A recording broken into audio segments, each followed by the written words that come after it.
اللہ تعالیٰ سورہ آل عمران کی آیت نمبر 31 اور 32 میں فرماتا ہے، شروع کرتا ہوں اللہ کے نام سے جو بڑا مہربان نہایت رحم والا ہے۔ اے محبوب، تم فرما دو کہ لوگو، اگر تم اللہ کو دوست رکھتے ہو تو میرے فرما بردار ہو جاؤ۔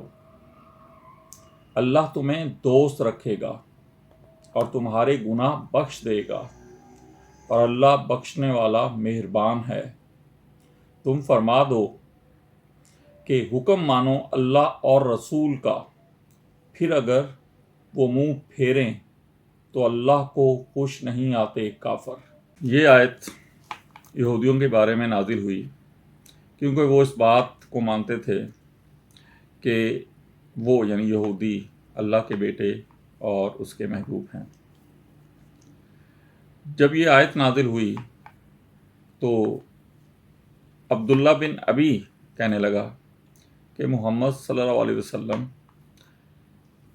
چاہتے ہیں کہ ان سے ویسا ہی پیار یا محبت کی جائے جیسے عیسائی حضرت عیسیٰ سے کرتے ہیں، اور باقی یہودی بولے کہ محمد صلی اللہ علیہ وسلم کی منشا یہ ہے کہ انہیں ویسے ہی رب حنان مان لیا جائے جیسے عیسائی عیسیٰ کو حنان مانتے ہیں۔